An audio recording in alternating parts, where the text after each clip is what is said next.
paz do nosso Senhor e Salvador Jesus Cristo, e seja com todos os quanto podem assistir esse vídeo, os que não podem também. Diante desta gravação, eu quero fazer uma leitura aliada a uma interpretação da palavra situada no livro de Mateus 24, a partir do verso 3 ao verso 22. Antes disso, façamos uma breve oração. Pai amado e Pai querido, neste momento, rogamos-te pelo teu perdão e a tua graça acerca de nossas falhas. Pedimos-te para que possa tomar a direção da palavra a ser ministrada, Pai. De maneira que não seja eu a falar, mas sim o teu Espírito a falar através de mim. Meu Pai, que tu possas trazer-nos, ó Pai, ao esclarecimento, à luz, as coisas que têm sido omitidas nestes tempos cujos quais vivemos. Nós entregamos, ó Mestre, tudo em tuas mãos, aos teus cuidados, em nome do Pai, do Filho e do Espírito Santo. Amém. Pois bem, no livro de Mateus, capítulo 24, a partir do verso 3, diz assim: E estando assentado no Monte das Oliveiras, chegaram-se a ele os seus discípulos em particular, dizendo: Dize-nos, quando serão essas coisas, e que sinal haverá da tua vinda e do fim do mundo? E Jesus, respondendo, disse-lhes: Acautelai-vos, que ninguém vos engane, porque muitos virão em meu nome, dizendo: Eu sou o Cristo, e enganarão a muitos. E ouvireis falar de guerras e rumores de guerras. Olhai, não vos assusteis, porque é mister que tudo isto aconteça, mas ainda não é o fim. Porquanto se levantará nação contra nação, e reino contra reino, e haverá fomes, e pestes, e terremotos em vários lugares. Mas todas estas coisas são o princípio das dores. Pausando por aqui no versículo 8, nós podemos observar que os discípulos queriam saber quando seria o retorno do Messias após a morte dele, o retorno de Cristo. E ele falou que haveriam sinais para testificar esta vinda. E aí ele começa a falar os sinais, começando pelo princípio das dores. Então vamos observar aqui uma coisa. E ele disse-lhe Jesus: Acautelai-vos, ou seja, previnam-se, para que ninguém vos engane, porque muitos virão em meu nome, dizendo: Eu sou o Cristo, e enganarão a muitos. Ou seja, hoje em dia, nós já contemplamos isto. Muitos que dizem literalmente, afirmam ser o Cristo, afirmam ser a reencarnação de Jesus. Então esta parte da profecia que nós observamos aqui agora no versículo 5 já está cumprida.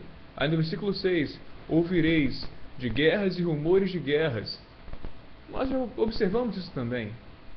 Dentro de pouco tempo, os Estados Unidos invadiu o Afeganistão, guerra contra o Afeganistão, guerra contra o Iraque, né? Temos informações de possíveis guerras que possam começar no Oriente Médio, guerras que possam ser iniciadas também a qualquer momento, envolvendo a Coreia do Norte e Coreia do Sul, que pode gerar diante disso uma guerra mundial, e muitos outros rumores de guerras que têm sido previstos, que temos ouvido constantemente. Não vou estender muito no assunto, mas isso já é uma prova que esta parte da profecia, do versículo 6, também já está cumprida. Versículo 7, porquanto levantar-se-á nação contra nação, reino contra reino, haverá fomes, e pestes, e terremotos em vários lugares. Esta divisão de nação contra nação nós vemos quando há os confrontos políticos que costumam gerar guerras ou os rumores de guerra. A fome nós já vemos espalhada por muitos lugares. Aqui no Brasil essa é uma realidade, né? Especialmente nas cidades grandes, onde a desigualdade social é muito elevada. Se formos observar para lugares como a África ou o sertão do Brasil, a fome é uma realidade absoluta. Pestes são enfermidades que surgem, doenças novas, são pragas, crises financeiras, crises alimentícias. Todas essas coisas são pragas. Então isso também nós vemos. Terremotos. Terremotos já acontecem aqui no Brasil, acontecem fora a todo tempo, a todo momento a mídia tem nos comunicado sobre essas coisas que têm ocorrido. Então nós podemos ver que esta parte da profecia também está cumprida. No versículo 8 afirma que esta é apenas o princípio das dores. Então nós podemos ver que, no mínimo, nós estamos no princípio das dores, porque nós já contemplamos todas estas coisas. Aí no verso 9: então vos hão de entregar para serdes atormentados, e matar-vos-ão, e sereis odiados de todas as nações por causa do meu nome. Mais uma pausa aqui, verso 10. Em muitas nações, você proferir que você acredita no cristianismo, que você acredita no Cristo, você já é digno de morte. Aqui no Brasil, existe uma diplomacia ainda, embora que não funcione muito, mas nós temos a liberdade de poder falar o que pensamos e que sentimos e expressarmos a nossa fé.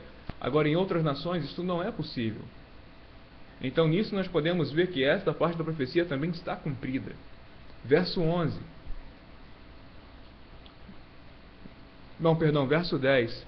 Nesse tempo, muitos serão escandalizados, trair-se-ão uns aos outros, e se odiarão.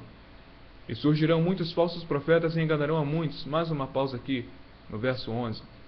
Verso 10.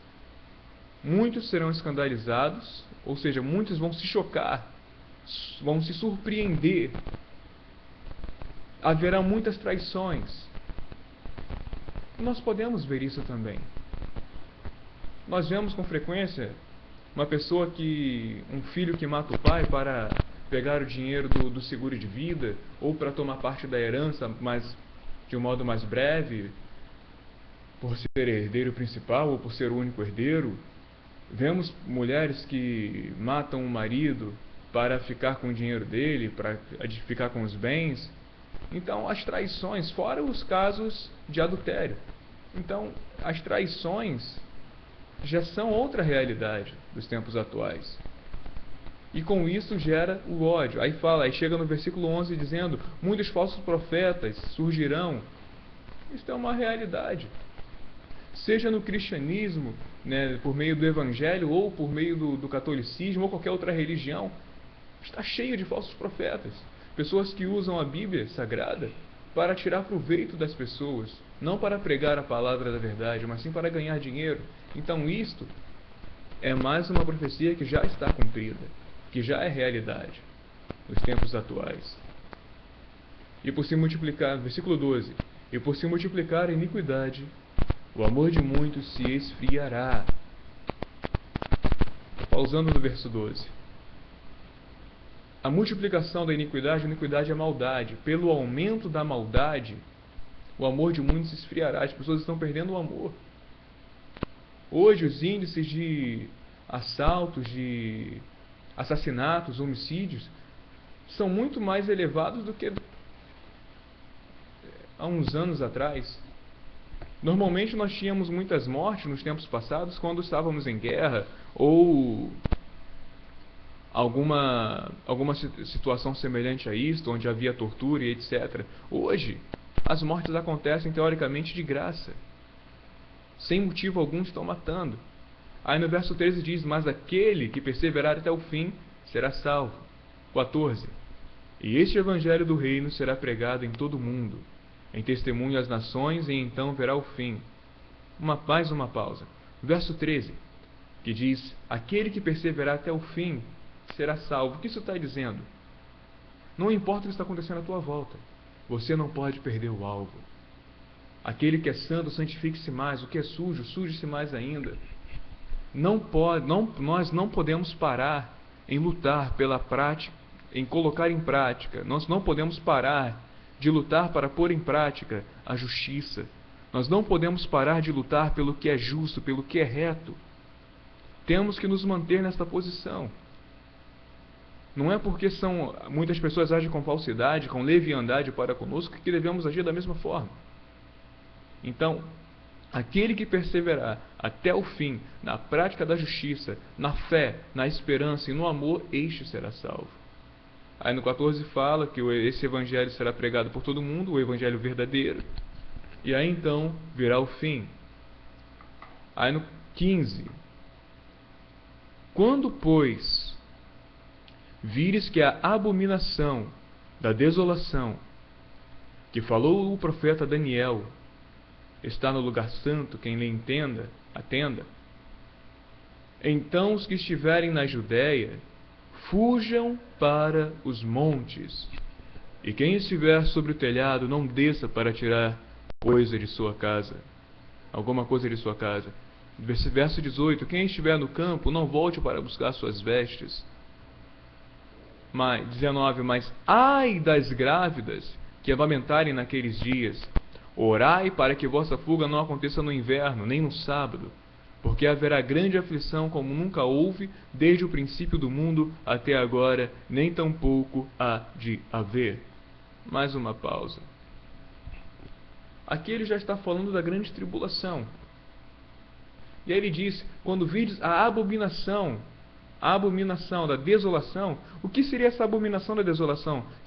É o iníquo, é o anti-Messias, o anticristo. O anticristo nem sempre é um humanitário. O anticristo nem sempre é aquele que nega a divindade de Cristo, mas é aquele que quer ser o Cristo. Por muitas vezes o anticristo ele se manifesta não falando que ele é o Cristo. Às vezes ele não fala verbalmente, literalmente, que é o Messias, mas ele fala com as atitudes. Ele quer causar esta aparência para que as pessoas venham entender isto, e fala por muitas vezes subliminarmente. Então é importante que estejamos atentos para que não sejamos enganados. Aí ele fala, quando este assumir, sentar no lugar santo, quando ele assumir o poder, quando o anti-Messias, o anticristo, que, como é conhecido popularmente, quando ele assumir o poder, os que estiverem na Judéia, fujam para os montes. Se alguém estiver sobre o telhado, não desça para tirar coisa alguma de sua casa. O telhado não é bem o telhado assim, que varia de tradução da Bíblia. Aquele que estiver no campo, aquele que estiver em cidade pequena, no meio do mato, não volte. Não volte para buscar nada. Fique ali. Fuja das grandes cidades. Aí entra no 19. Mas ai das grávidas que amamentarem naqueles dias. Aí no 20, orai para que vossa fuga não aconteça no inverno nem no sábado, porque haverá grande aflição. Verso 21, como nunca houve desde o princípio do mundo até agora, nem tampouco há de haver. 22, e se aqueles dias não fossem abreviados, nenhuma carne se salvaria, mas por causa dos eleitos, escolhidos, serão abreviados esses dias. Mais algumas coisas aqui. Como nós estamos vendo aqui, nós podemos entender de um modo bem simples. Deus ele só tem compromisso com quem tem compromisso com Ele.